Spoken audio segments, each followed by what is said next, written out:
Hoy hablaremos con Jesús Blasco, fotoperiodista melillense con un gran recorrido profesional. Entre sus trabajos destacan sus fotografías en la frontera sur de Europa. Jesús es licenciado en Ciencias de la Comunicación, diplomado en Seguridad y Defensa, experto en inmigración, fronteras, derechos humanos, relaciones internacionales, criminología y el Magreb. Desde 1997 ejerce su labor informativa en la frontera sur de Europa, donde ha sido delegado de Informativos Telecinco en Melilla y en Marruecos, director territorial de Televisión Española en Melilla, redactor jefe del Telegrama y colaborador habitual en medios europeos. Actualmente ejerce como freelance.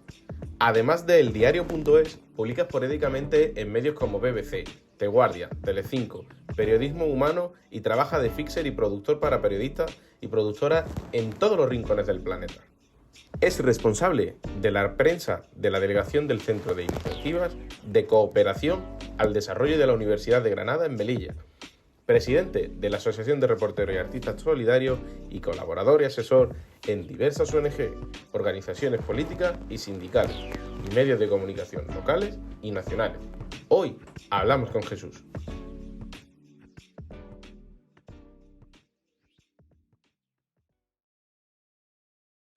Pues soy Jesús Blasco de Avellaneda, voy a cumplir 43 años la semana que viene y llevo desde los 16 años haciendo fotografía, comunicación, periodismo y nada, aunque he hecho también he hecho cine, he hecho televisión y he ganado muchos premios periodísticos, literarios y tal, pues por lo que más se me conoce es por mi fotoperiodismo.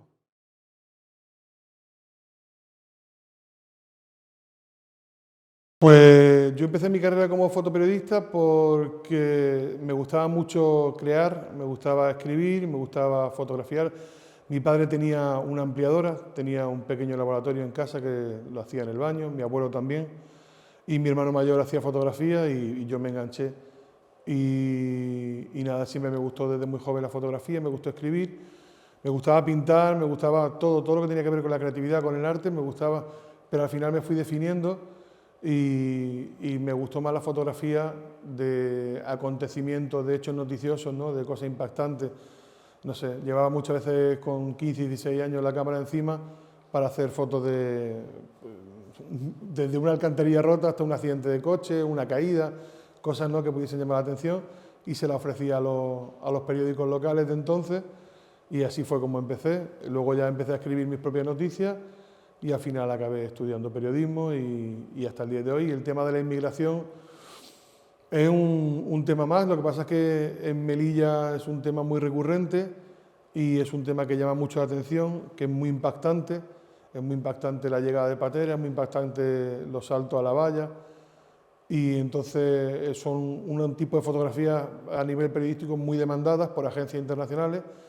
Y entonces no he tenido más remedio que hacer seguimiento de la inmigración porque vivía aquí en Melilla, pero ha sido simplemente por tema de trabajo, no ha sido una cosa personal de decir me voy a dedicar a este tema.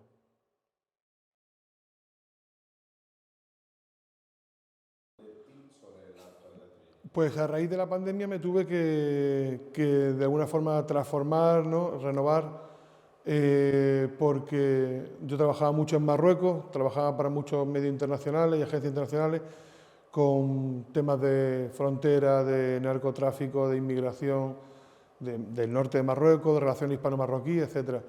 Y todo eso a raíz de la pandemia se para la compra de fotografías muchísimo, empiezan a bajar mucho las ventas para agencias internacionales, para medios internacionales, y se cierra la frontera con Marruecos durante mucho tiempo. Entonces era renovarse o morir, y desde entonces me dedico mucho más a temas de comunicación empresarial, llevo redes sociales, temas de social manager, community manager, y hago mucho más vídeo corporativo. La fotografía la tengo un poquito más olvidada, la llevo un poquito más como tema personal, haciendo proyectos personales, y sobre todo me dedico a eso. He hecho planes de comunicación, planes institucionales de publicidad, le he llevado prensa a equipos deportivos, a instituciones, a compañías, etcétera. Y luego, aparte, sigo haciendo mis trabajos, soy freelance y sigo haciendo trabajos. Por ejemplo, estuve todo el año pasado haciendo un proyecto de largo recorrido con la Fundación Pulitzer de Estados Unidos y con el periódico The Guardian sobre el 24J, la masacre del 24J en la frontera de Melilla. Hicimos un estudio, tanto fotográfico como documental, etcétera, durante todo el año, y sigo haciendo publicaciones con medios internacionales, sobre todo con The Guardian. Para mí hay un punto de inflexión que es en el año... Bueno, yo ya me dedicaba a estos temas desde mucho antes, pero en el año 2013, 2012, 2013, no fue 2013, o 2012, ya no recuerdo si fue 2012 o 2013, hubo durante mucho tiempo unas manifestaciones de congoleños a las puertas de la delegación del gobierno. Era gente que había huido porque eran opositores al régimen en la República Democrática del Congo. Habían venido a Melilla, habían pedido asilo, muchos de ellos además eran perseguidos por el régimen y muchos tenían enfermedades, habían tenido operaciones de corazón abierto, les faltaba una pierna, ¿no? Habían sido víctimas de minas o de ataques, etcétera. O sea, que eran personas muy vulnerables y estuvieron mucho tiempo. La delegación del gobierno les prometió que les iba a mandar a la península y les iban a dar asilo, y se los llevó en un avión a Madrid. En Madrid lo ataron, lo drogaron y se lo llevaron para Kinshasa, para la República Democrática del Congo. Y me llamaban desde allí llorando que le habían engañado, que lo habían devuelto allí, que muchos lo estaban metiendo en la cárcel, que le estaban dando paliza y demás.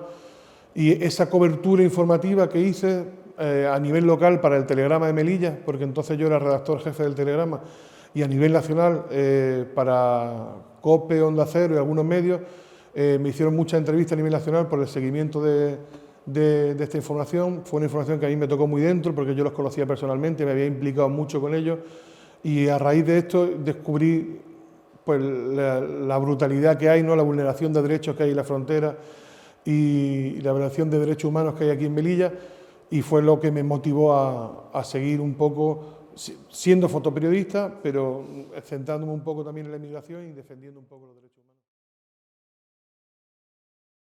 humanos. Son muchos desafíos. Por ejemplo, desafíos de todo tipo. Desafíos físicos, porque yo soy un tío muy grande, peso mucho, nunca he tenido muy buena salud, y tener que andar pasando muchas veces de forma irregular la frontera, teniendo que esconderte en los campamentos, teniendo que pasar noche a la intemperie, viviendo con los inmigrantes en campamentos, algunos que están muy altos en montes, o que están en zonas donde hace mucho frío, donde hay bichos. Pues no, dormir a la intemperie, desafíos de hablar otro idioma, yo que soy una persona que no se me dan bien los idiomas, tener que chapurrear francés, inglés y entenderme con personas de otros países. Desafíos, pues tener que luchar contra el Estado, las cloacas del Estado, ¿no? Contra que te quiten las cámaras, que te borren imágenes, que te rompan tarjetas, que te insulten, que te detengan, que te denuncien falsamente, que cometan irregularidades contigo, que te persigan, que mientan sobre ti, que tengas pues, todo el aparato del Estado en tu contra, ¿no? La delegación del gobierno, fuerza y cuerpo de seguridad del Estado, incluso los propios inmigrantes y las propias asociaciones de inmigrantes, porque al final cuando uno es independiente y cuenta la verdad, no lo quiere nadie. O sea, no es que no te vaya bien con un extremo, sino con ninguno de los dos extremos, ¿no? Con ningún bando. Desafíos todos particulares. Yo soy freelance, voy con mis propios equipos, voy con todo, pero yo estoy casado, tengo una familia, tengo una hija y tengo que darles de comer. Y entonces muchas veces quieres profundizar más un tema o quieres centrarte en algo y es difícil porque no tienes tiempo o porque eso no te va a dar dinero. Pues la inestabilidad económica y laboral que conlleva ser freelance, no tener un medio de referencia, pues también repercute en que pues, no tengo unos grandes medios fotográficos, yo no tengo grandes cámaras, y entonces pues es curioso porque yo he ganado grandes premios internacionales y he hecho portadas en medios como New York Times o The Guardian con una D70 o con una D90 de Nikon, ¿no? Que no son cámaras profesionales. cuando tenía compañeros cerca que tenían equipos que valían 10 o 15 veces lo que el mío. Entonces, desafíos muchísimos, desafíos jurídicos, desafíos sociales, policiales, físicos, y luego también desafíos de la propia persona, ¿no? Muchas veces si lo estará haciendo bien, si no lo está haciendo bien, si te implican más, si te implican menos, luego son temas que atañen mucho a la persona, que te llegan muy dentro y que a veces pues repercuten en tu vida diaria, en tu vida personal, ¿no? Porque te los llevas para casa. Entonces pues hay muchas cosas que repercuten, pero también positivamente, ¿eh? Hay muchas cosas positivas, mucha gente que te apoya, muchos premios que te dan, ganas dinero, te publican grandes medios, mi familia siempre ha estado conmigo, me ha dado a conocer, me ha hecho ser un referente en un tipo de periodismo y en una zona, y eso también es muy gratificante. O sea, son tantos palos como zanahorias.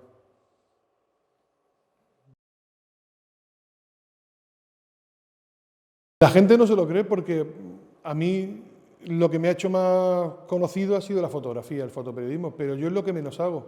Yo hago más vídeos y hago más texto y voz que periodismo fotográfico, que fotoperiodismo.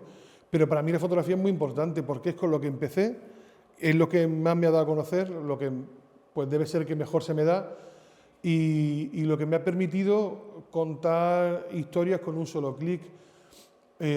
Muchas veces a lo mejor nos empeñamos en querer ser alguien que no somos o en especializarnos en algo que creemos que nos va a dar más dinero o más prestigio, y la fotografía, pues bueno, yo tengo un don porque soy una persona que, aunque he estudiado fotografía y llevo muchos años dedicándome a ella, pero no me considero fotógrafo como tal, ni tengo grandes estudios en la fotografía, ni he tenido, como he dicho, grandes materiales ni grandes medios, y sin embargo, estando junto a otros compañeros, haciendo la misma cobertura, siempre doy ese punto más, ¿no? de un encuadre distinto, de una fotografía distinta, de un punto de visión distinto, y pues eso se lleva o no se lleva. Yo creo que fotógrafo se hace, pero también se nace, ¿no? Se tiene que nacer un poco, tener ese instinto, eso va con uno, y yo siempre se me han dado bien los temas medios audiovisuales, sobre todo la fotografía.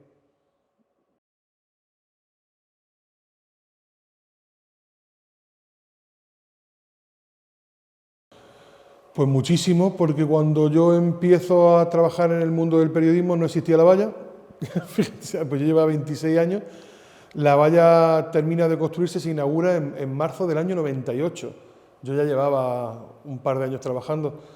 Y entonces yo he visto nacer la valla como una valla de 3 metros de altura y una sola valla, a ser doble de 3 metros de altura, doble de 6 metros de altura, triple, luego de 7 metros, con concertina, con gas, con todo, ¿no? Ha ido toda la evolución física de la valla, toda la evolución administrativa, las distintas normativas, las distintas leyes, las distintas jurisprudencias, ¿no? Los casos que han salido, todas las muertes, todos los asaltos, pues algunas cosas han evolucionado a mejor, otras a peor, otras siguen igual.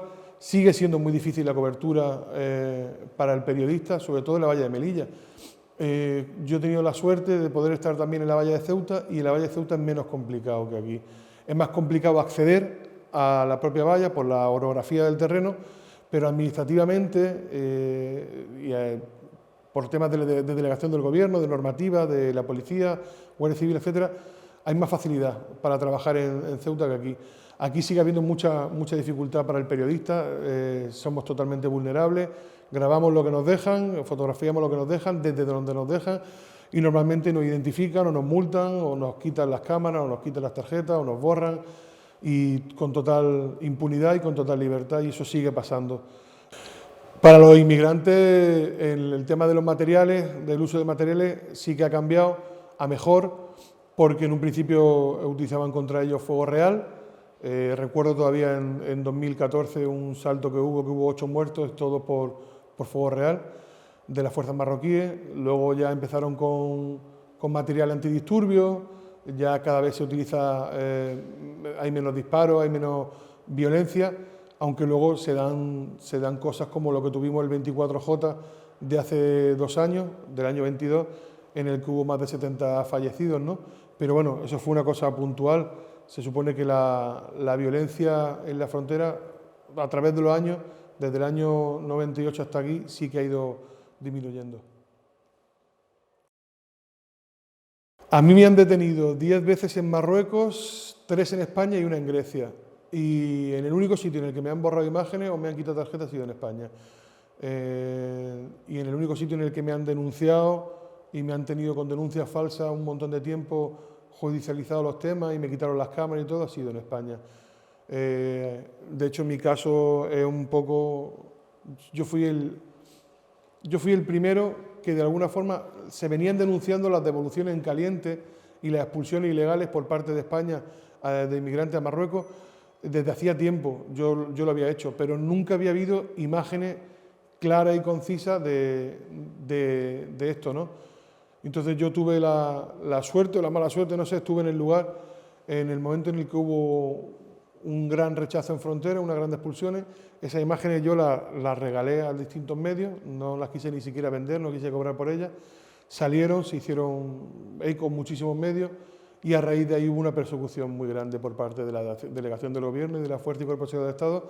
Y yo estuve pues desde el año 2012-13 hasta 17-18, he sido persona non grata en mi propia tierra y del año 18 hasta aquí pues me ha costado sobrevivir y adaptarme, pero bueno, las cloacas del Estado funcionan muy bien. A mí incluso han boicoteado trabajos míos, han hablado con empresas y con medios para que no trabajasen conmigo. Bueno, ha sido difícil. Lo ha pasado peor mi mujer lo pasó muy mal, sobre todo al principio, con las detenciones, con todo, porque además llegaban a casa, ha habido amenazas. Me pusieron vigilancia, yo salía de mi casa y tenía una pareja de guardias civiles, de paisanos que me seguían donde yo iba, como si fuese un delincuente. Pero bueno, todo eso pasó, al final el juez dijo que todas las denuncias eran falsas y se incriminó a la Guardia Civil y bueno, todo eso quedó ahí y hasta el día de hoy. No sabría decirte, no es que haya cambiado mucho, de hecho si ha cambiado esa parte, ha cambiado un poco a peor. Todo el mundo recuerda en el año 92 cuando empezaron a llegar subsaharianos a Melilla y se quedaban en lo que hoy en día es Huerta Salama y se quedaban en el antiguo hospital de la Cruz Roja que acababa de cerrar y la gente interactuaba con ellos, había muchos grupos humanos, personas que les llevaban comida, les llevaban ropa. Hoy en día los residentes del CETI viven completamente alejados de la ciudad, tienen prohibido lavar coches, tienen prohibido bajar al centro, no interactúan con absolutamente nadie, muy poca gente tiene contacto con ellos, ni le ayuda. De alguna forma lo hemos eliminado del día a día de la ciudad. Lo que se quiere hacer es que Melilla mire al norte, y que deje de mirar al sur, que no mire a la valla, que la valla no existe y que los inmigrantes no existen. O sea que yo creo que hemos ido a peor. El racismo siempre está latente, siempre lo ha habido y siempre lo habrá. Sobre todo el racismo más que contra el negro, contra el africano, es contra el pobre, ¿no? La gente no quiere pobres, no quiere guetos, no quiere, no sé, gente distinta o que de alguna forma en una ciudad tan acomodada como Melilla que le estropee su día a día, ¿no? Y su gran skyline. Y esto siempre lo ha habido y ha ido a peor. Y el tema de la inmigración en los medios y a nivel social, yo creo que igual, el ser humano no ha evolucionado tanto en estos 25 años, yo creo que la percepción es un poco la misma de entonces y de ahora.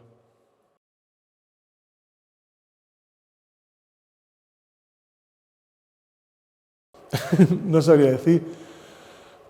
Yo he tenido la suerte de poder haber conocido a inmigrantes que lo estaban pasando muy mal y con mi periodismo haberles ayudado a estar mejor, a haber arreglado su situación personal, jurídica, laboral, social, etc. Recuerdo el caso de un chico que se cayó en una persecución policial en el Gurugú después de un salto y quedó tetrapléjico.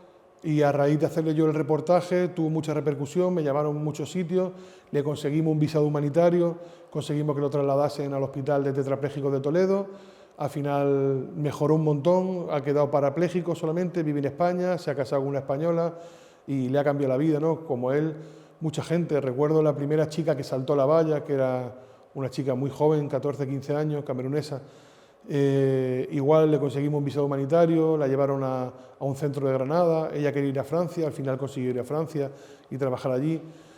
Mucha historia, y luego pues, he tenido la suerte también, no todo es inmigración, he tenido la suerte de viajar mucho y de conocer mucha gente importante y de entrevistar a gente importante y fotografiar a gente importante. Recuerdo estar en una cumbre de la Cámara de Comercio mundial en Marrakech y hacer una entrevista, yo era el cámara de directos, hacer una entrevista para Bloomberg International a François Mitterrand, que ya falleció, que fue el primer ministro, ¿no?, de Francia, y quedamos luego para cenar y estuvimos cenando ahí en Marrakech con él y eso porque le encantó la entrevista. Cosa importante, ¿no? Gente importante, no sé, cantantes y actores y gente de la cultura, gente de la política. Recuerdo una sesión de fotos que le hice a Mariano Rajoy, recuerdo, no sé, muchas cosas. Y luego, pues el tema a nivel internacional, para mí ha sido muy grato el viaje que hice a los campamentos de Idomeni en Grecia, a fotografiar a los refugiados allí. También cuando estuve en Siria, cuando estuve en Líbano. Para mí han sido momentos muy gratos.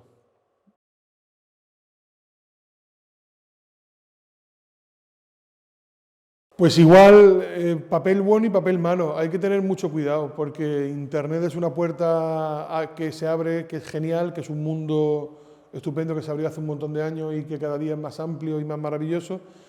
Pero todo, la inteligencia artificial, las redes sociales, las webs, todo lo que es el mundo digital, hay que tener mucho cuidado porque muchas veces si vivimos solamente en ese mundo no vivimos la realidad, ¿no? Y si estamos muy pendientes de ese mundo no estamos pendientes de lo que acontece en la realidad.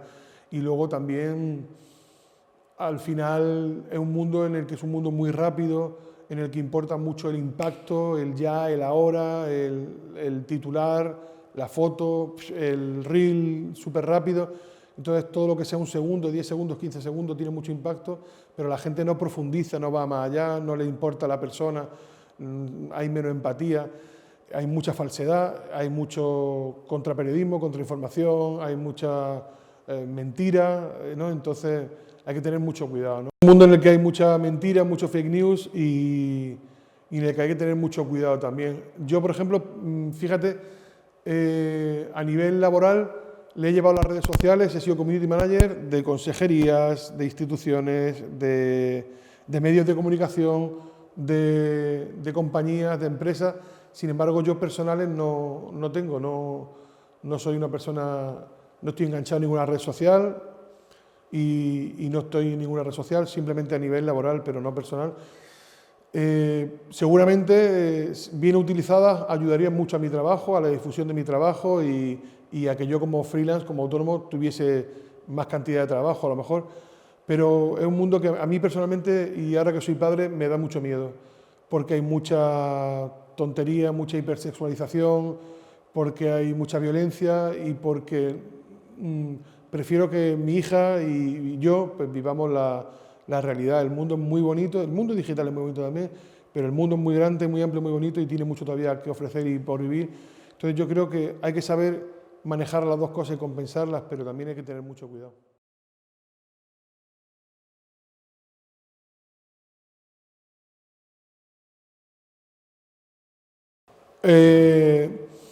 Hombre, los medios de comunicación son muy importantes a la hora de defender los derechos humanos y a la hora de defender cualquier situación en la que se esté discriminando a alguien o haya alguien que esté desfavorecido, ¿no? Ya lo decía Richard Kapuscinski, siempre está la imagen del periodista como alguien que tiene que ser súper objetivo y no es real.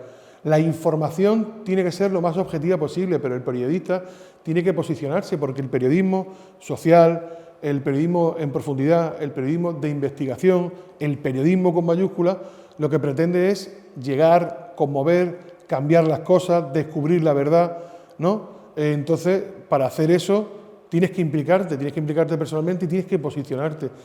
Y el problema que hay hoy en día es que la gente, o desde la objetividad y desde el periodismo profesional no se posiciona, o se posiciona demasiado porque hace un periodismo que no es profesional.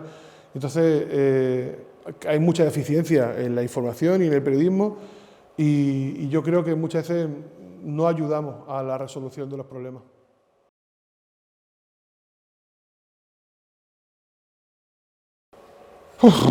Barreras de todo tipo, sobre todo porque la mayoría de los inmigrantes no es que vengan engañados, sino que vienen a través de fake news, vienen con una falsa realidad, vienen pensando que Melilla es el final del camino y muchas veces es el principio de otros caminos o de otra serie de problemas, ¿no?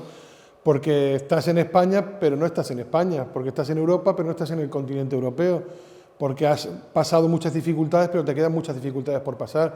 Entonces hay muchas trabas idiomáticas, sociales, económicas, administrativas, raciales, y todo eso se tiene que reflejar en el trabajo. Yo creo que es importante reflejar también esa parte en el trabajo. Es importante reflejar la entrada, el salto, pero luego también el ir un poquito más allá, ¿no?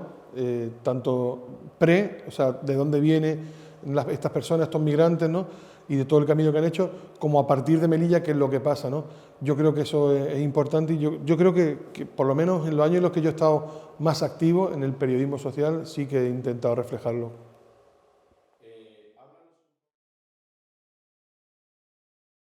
Pues lo mío es curioso, pues porque ya he dicho, a mí el COVID, la pandemia me cambió absolutamente la vida, porque yo tenía programados para ese año un montón de viajes y un montón de cosas y no pudieron ser. Yo en diciembre de 2019 estaba cubriendo saltos, en enero de 2020 estaba en Marruecos, con temas también de migración y demás. En febrero de 2020 estaba en Granada, en una exposición y dando unas charlas y tal, y haciendo fotos también. Y en marzo nos encierran en casa, cierran la frontera y a partir de ahí cambia un poco todo, mi forma de trabajar, mi forma de ver el mundo, todo, con la frontera cerrada, con muy poco movimiento en Melilla a nivel de hechos noticiosos para poder salir al exterior, la dificultad de viajar, pues tuve que cambiarlo todo. Fue curioso, durante los 2 meses de confinamiento, yo estoy en la parroquia San Francisco Javier y entonces me pide el cura me pide que como la gente no puede ir a misa, pues que le grabase las misas diarias y luego además, no sé si os acordáis, pero tocó toda la Semana Santa confinada también. Y entonces, mientras todo el mundo estaba en su casa, muerto de miedo y tal, yo todos los días salía a grabar la misa y emitirla en directo en la parroquia cercana a mi casa, tenía permiso de la policía, iba con un papelito, y tuve que hacer todo, pues hice Vía Crucis, hice todo Jueves Santo, Viernes Santo, todo el Triduo Pascual, un montón de vídeos del tema de Semana Santa y se difundieron, tuvieron una acogida muy grande en redes sociales. Y a partir de entonces, una vez que ya terminó el confinamiento, que además lo dediqué también a hacer muchas fotos de cómo era Melilla confinada y he tenido suerte porque esas fotos luego han tenido mucha repercusión, no tanto ganando premios, pero sí a nivel expositivo. Se creó un archivo nacional, el archivo COVID, en el que me pidieron muchísimas fotos y se siguen publicando. De hecho, ayer la foto del día fue una foto mía en la que sale mi mujer y mi hija jugando en el dormitorio de mi hija con las mascarillas y los guantes puestos y demás. Me acuerdo que todavía en casa se tenía que ir con mascarilla y con guantes al principio. Y todo eso me cambió la vida. Me cambió porque durante 2 años no he podido pasar a Marruecos, me cambió porque durante 2 años prácticamente no ha habido noticias de inmigración, ni grandes hechos relevantes ni noticiosos en Melilla, y tampoco he podido trabajar. Entonces me tuve que dedicar, pues como he dicho más, a la información económica, a las redes sociales, a la información institucional, y tuve que cambiar mucho mi forma de trabajar, pero siendo profesional y teniendo ganas se sale adelante.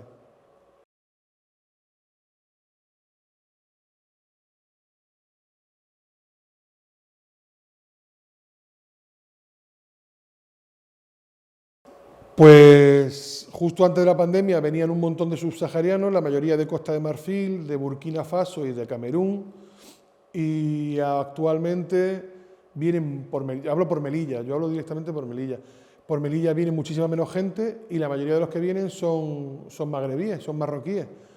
Ahora están llegando a Melilla muchos, es una cosa totalmente nueva que empezó en 2023, están llegando muchos hispanoamericanos que llegan de Colombia y Venezuela, llegan a Madrid, en vez de pedir asilo o protección internacional en Madrid, de Madrid vienen a Melilla y la piden aquí y son acogidos en el CETI. Entonces, hay una cosa súper curiosa que no había pasado nunca, que es que la mayoría de la gente que está acogida en el Centro de Estancia Temporal de Inmigrantes son hispanoamericanos. Y ha bajado mucho el número de entradas, ha subido mucho, sin embargo, el número de ONGs que tienen presencia aquí en Melilla y que trabajan en temas de frontera, de migración. Ha cambiado muchísimo, teniendo en cuenta que la frontera ha estado cerrada más de 2 años y que ahora es mucho más difícil pasar por ella, por la frontera y por la valla, que está mucho más vigilada, hay más trabas administrativas. Ha cambiado muchísimo todo, no tiene nada que ver, es otro mundo, se ha abierto un mundo nuevo que todavía nosotros estamos acostumbrándonos a él.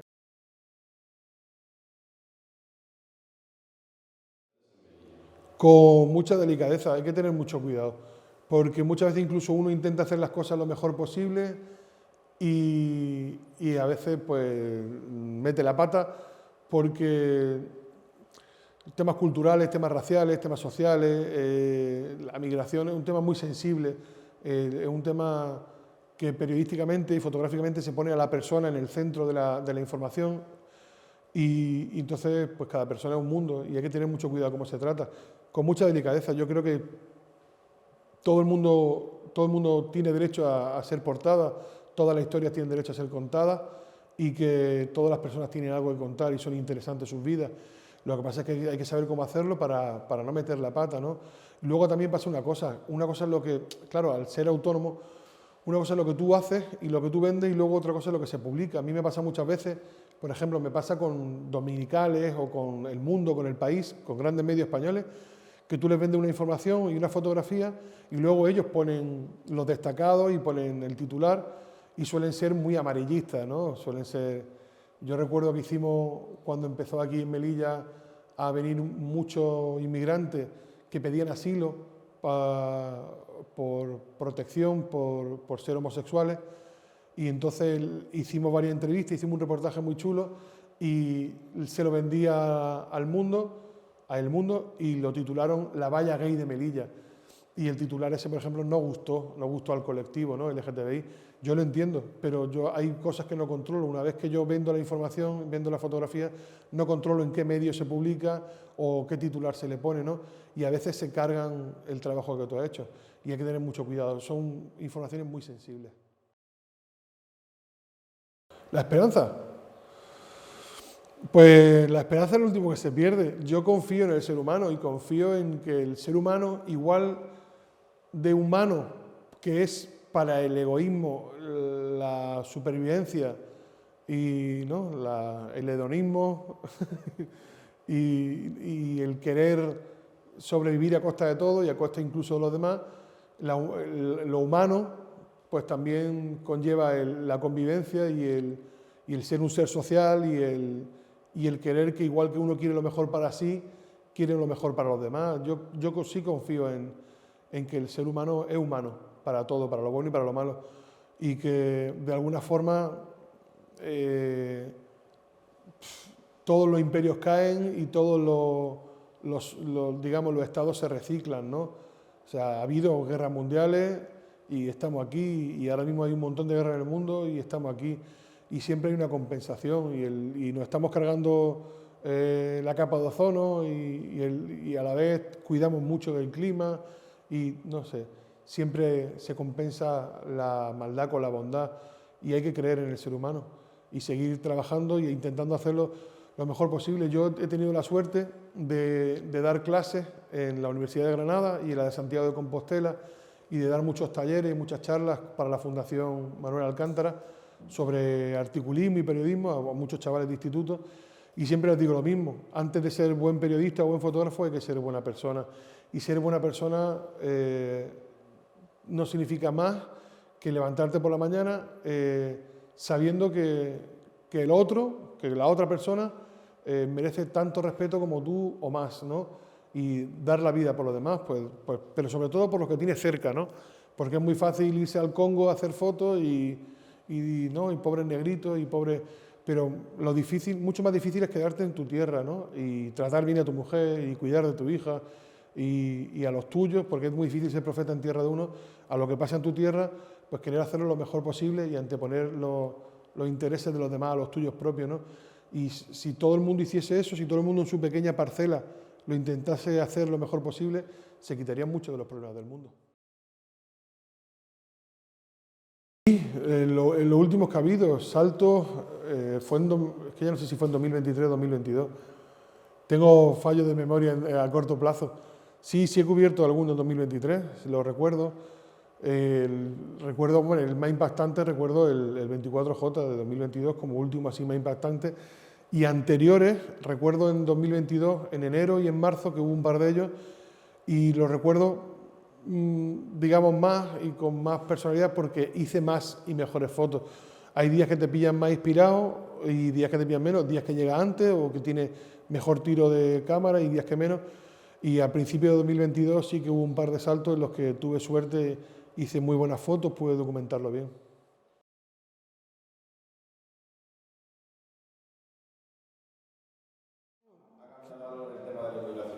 No, la reapertura de la frontera se ha ido haciendo muy gradual y no se ha hecho completa. No se sigue sin respetar el régimen internacional de viajeros, sigue la aduana comercial cerrada y sigue habiendo muchas trabas. Es muy complicado. Yo no sé si volveremos nunca al status quo, al estado anterior, ¿no?, de la pandemia en la frontera de Melilla, y tampoco sé si yo volveré a ser nunca el mismo. Yo creo que ya fue una época que yo viví, que fue muy grata, sobre todo muy intensa, de 2012 a 2019, que cierra, 19-20 que cierra la frontera, y yo creo que ya vendrán otras etapas.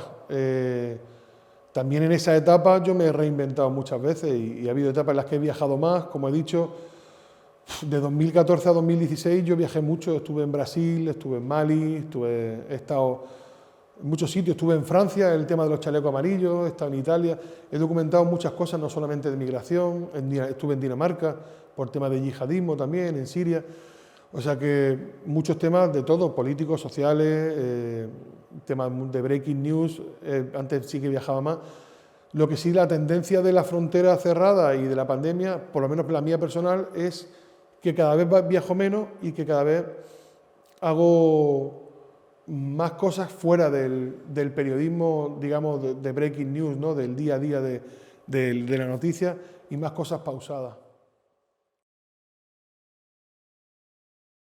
Ha habido fotos muy importantes para mí a nivel personal y a nivel periodístico.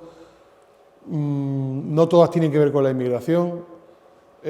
Con temas de inmigración, por ejemplo, de migraciones, hay fotos de Grecia, de los campamentos de Idomeni, muy buenas, que he hecho increíbles y que han tenido mucha repercusión, y de la valla de Melilla y de los campamentos de aquí en Marruecos, ni te cuento. Para mí hay una muy especial, que es verdad que fuera de España a lo mejor no ha tenido tanta repercusión, porque aunque se vendió por la agencia Reuters, pero tuvo mucha repercusión porque también me la compró la agencia Colpisa, de aquí de España, y se distribuyó muy bien por medios nacionales, medios regionales, y fue portada de muchos periódicos, y para mí me parece una foto muy buena, por lo que representa, porque un solo chico sentado encima de la valla, yo creo que representa, además prácticamente a oscuras, una foto que hay casi que adivinar lo que hay, ¿no?, porque está hecha en una zona, bueno, cuando empiezan los saltos, muchas veces las zonas donde hay saltos en la valla cortan la luz, y este fue el caso. Pasó el helicóptero de la Guardia Civil alumbrando, y en cuanto dio el foco, pero no dio exactamente donde el inmigrante, sino por detrás, lo vi, eché la foto, y entonces es un inmigrante con los ojos llorosos viendo que está ya la Guardia Civil debajo, que él es el único que se ha quedado encima de la valla, además está muy magullado, lleno de heridas, y va con un chándal militar del ejército español, él con la cara triste, llorosa, y el helicóptero arriba iluminándole. Es una foto muy representativa de lo que es la crueldad, ¿no?, de la migración y de la valla de Melilla. Y para mí fue una foto muy importante porque fue una noche muy difícil en donde no se nos permitió trabajar con comodidad a los periodistas. Era una época en la que había muchos saltos y había muchos periodistas nacionales, internacionales, de grandes medios, y esa noche ninguno hizo grandes fotos. Fue una noche muy difícil, con muy poca luz, una noche muy cerrada, y yo tuve la suerte de hacer esa gran foto que fue portada, ¿no? Y fue alabada por grandes compañeros que había aquí, como Santi Palacios, como Juan Medina, gente que son referentes en el fotoperiodismo actualmente.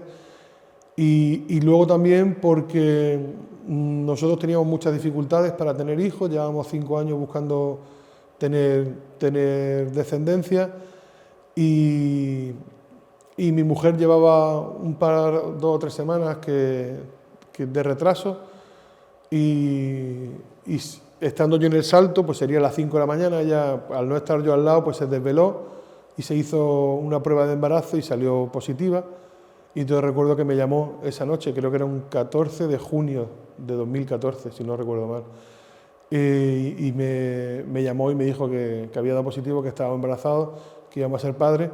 Y nada, pues recuerdo con el teléfono ahí mientras hacía fotos, estaba pasando todo, estaban cogiendo inmigrantes, el helicóptero, la Guardia Civil, y de repente se paró el mundo y yo estaba con los ojos llenos de lágrimas y le dije a mis compañeros que voy a ser padre, que voy a ser padre. Y recuerdo que es que se paró absolutamente todo, porque hasta los guardias civiles se dieron la vuelta, empezaron los compañeros a aplaudir, la Guardia Civil a aplaudir, los inmigrantes que estaban sentados y los pobres no entendían muy bien, todo el mundo me miraba, pero fue una noche muy grata y una foto que pues para mí resume una noche muy importante, porque resume mi vida, ¿no? Que mi vida es mi mujer y mi hija, y mi vida es el periodismo, ¿no? Y esa foto resume muy bien mi trabajo y me recuerda a cuando llegó mi niña.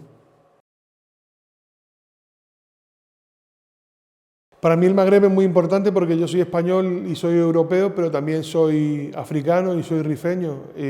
Yo soy de Melilla, y Melilla tiene la suerte de estar geográficamente colindando con el Magreb, con el norte de Marruecos, muy cerca también de Argelia, y tiene una fusión de cultura impresionante. Por parte de mi madre, mi familia materna lleva aquí en Melilla más de un siglo, lleva 4 generaciones. Por parte de mi padre, antes de llegar, que llevan aquí 5 generaciones si no me equivoco, antes de llegar en el siglo XIX a Melilla, venían de Marruecos, estuvieron muchos siglos viviendo en Marruecos, en Beni Sidel, aquí en el Magreb. O sea que yo soy magrebí, soy descendiente de magrebíes, soy descendiente de rifeños, y muy orgulloso. Y para mí, pues yo he nacido en España y soy español, pero para mí Marruecos y todo el Magreb en general es mi segunda casa. Yo me siento como en casa. He trabajado mucho allí, me ha dado mucho trabajo, tengo muchos contactos allí, tengo muchos amigos, he vivido mucho allí, he tenido esa suerte, ¿no? Porque sobre todo a mí, que me gusta la fotografía y el periodismo social, todo, Marruecos y Argelia, el Sáhara, Mali, Túnez, todos los países en los que he estado en el norte de África, todo lo que conlleva ser el Magreb, ¿no? El despertar, el amanecer del Oriente y de África, es impresionante, ¿no? Es de bonito, de fotografiable, y hay un montón de historias que contar, ¿no? Y es un sitio para mí muy atrayente, con muchas cosas malas y con muchas cosas buenas, pero a mí yo le debo mucho, y yo me lo he pasado muy bien, he trabajado mucho, y para mí ha sido muy importante, y también muy importante para darme a conocer.